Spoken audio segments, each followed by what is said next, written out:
Yet another pretty unusual video for you guys today. The topic is Draymund Green. He's a famous NBA player who just had this viral clip of him going around the internet talking about how the NBA does not set up their players for building wealth.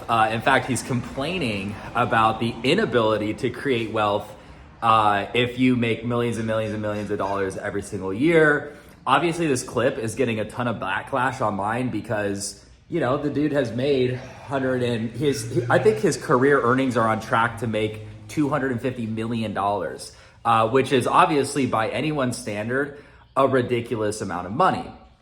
And so when we hear somebody who's on track to make $250 million a year complaining that they are not set up to build wealth, it kind of makes you think that maybe that guy's a little bit out of touch, or maybe this guy's not being the smartest with his money.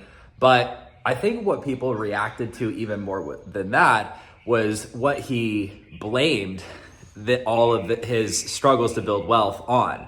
So what I mean by that is he was basically saying, well, you have to look at how much we're getting taxed. You have to look at how much we're getting fined. Every time we get fined in the NBA, it's $50,000, $10,000, $100,000, which I totally understand because that is a lot of money, okay? No one can sit here and tell me that $50,000 is not a lot of money by anybody's standards, even people who are making millions of dollars a year. This is the same thing, right? Even if you're talking about $100,000 fine, I mean, yeah, that's a lot of freaking money. But obviously, when you have made hundreds of millions of dollars, we have to put that into perspective that for a normal person, that would be like a speeding ticket, okay? But he was talking about how that was a huge issue and how that kind of sets up professional athletes to fail in some way, one way or another. Now, we could make the argument here, since we're talking about Draymund Green. For those of you guys that watch basketball, you guys are into the NBA, we're talking about a guy who gets fined all of the time. This is a guy who was ejected multiple times. He's been seen, hurting people and stuff online. That's at least the perspective I hear from other people.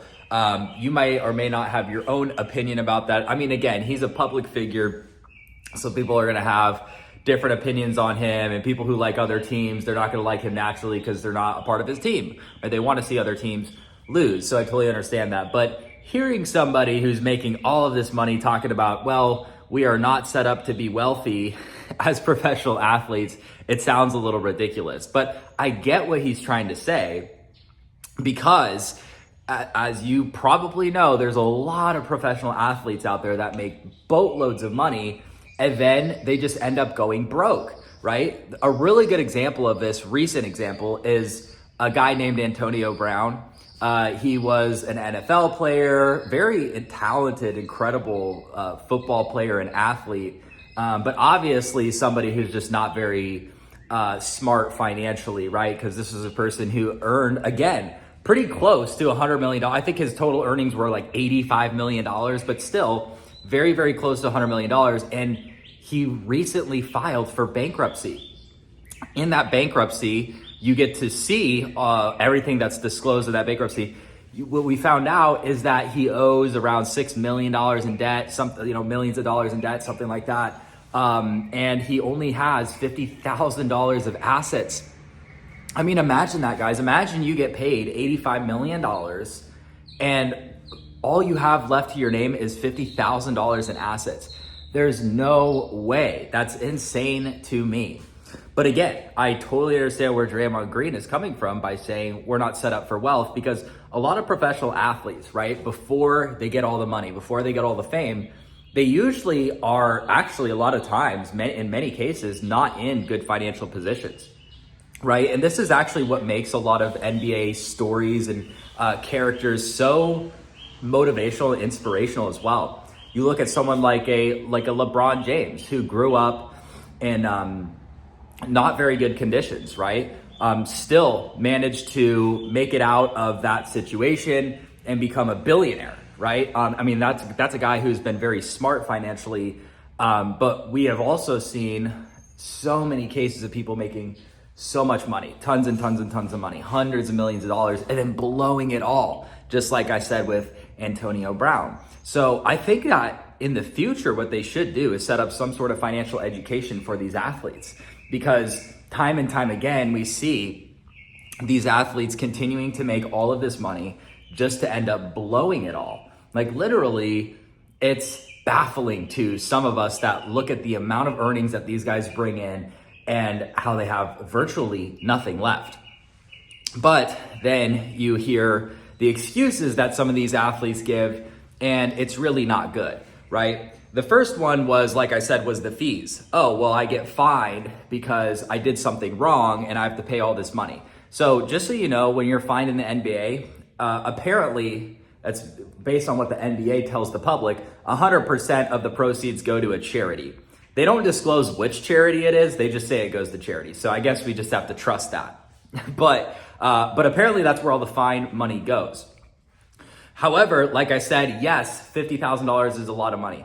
Yes, $100,000 is a lot of money, because if you have to pay a $50,000 fine or a $100,000 fine, do you know how much money that could be worth if you took that same amount of money that you would have had to pay as a fine and put it into an IRA or some sort of discount brokerage and just grew that money, just put it into the S&P 500 or put it into the NASDAQ and let it compound over the next 20, 25 years? You could end up with a substantial amount of money, even if you don't add, if you just put a sum of $50,000 or $100,000 into the stock market and let it grow over the next 20 to 30 years, I mean, you're gonna have some pretty good returns, even if you don't add more money. You know, some people will put in a lump sum in the beginning or whatever they can in the beginning, and then they continue to contribute more and more each month.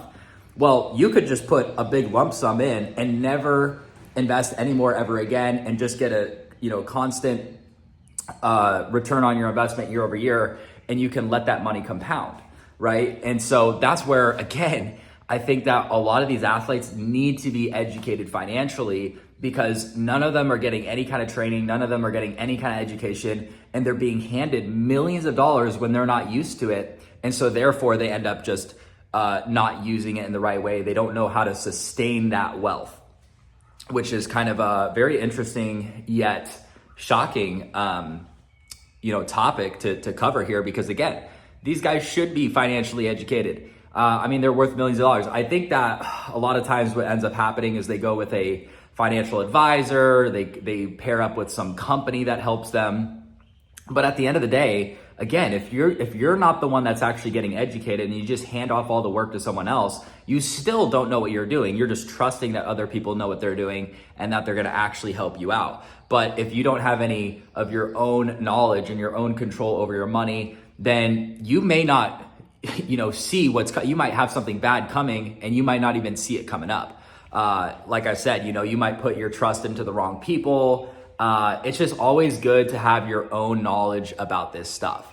So anyways, the second point that Draymond Green made about how we're not setting up athletes to build wealth is taxes. He says, oh my gosh, we pay so much money in taxes. Well, remember, Draymond Green, correct me if I'm wrong, he still plays for the Golden State Warriors, which is a team that's based in San Francisco, California.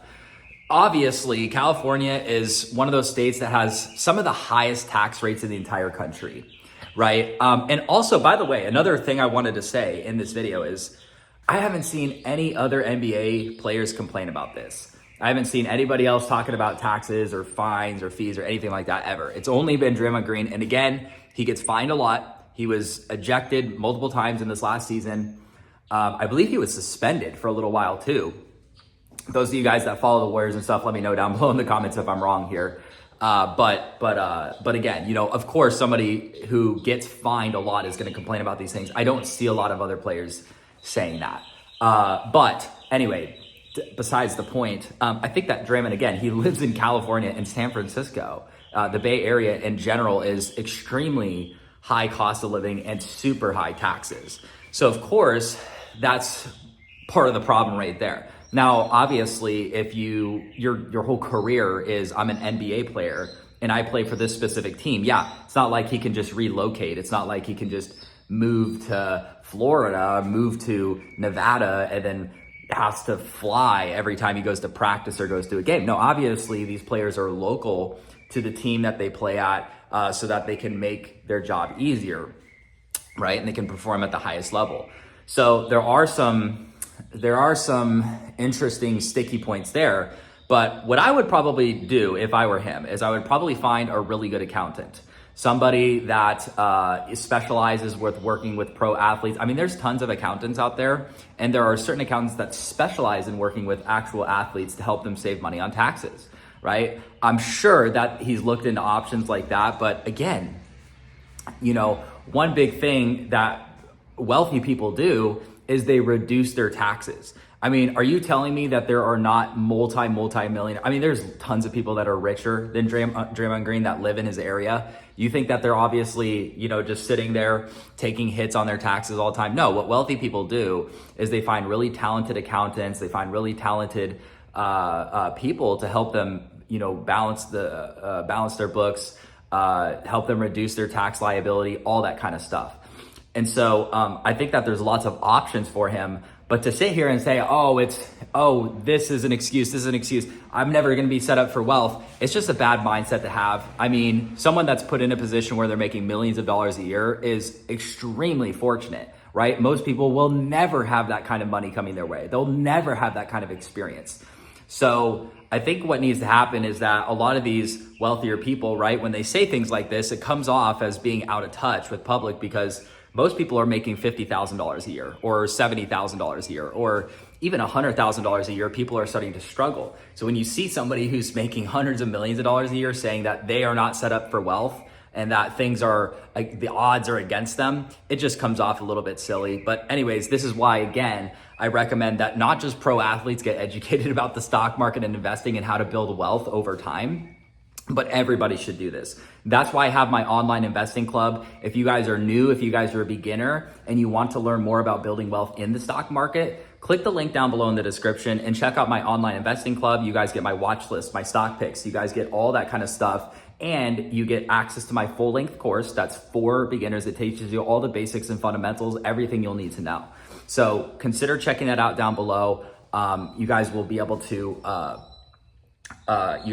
get started very easily through a program like the one that I've created, but there's also lots of education everywhere that you go.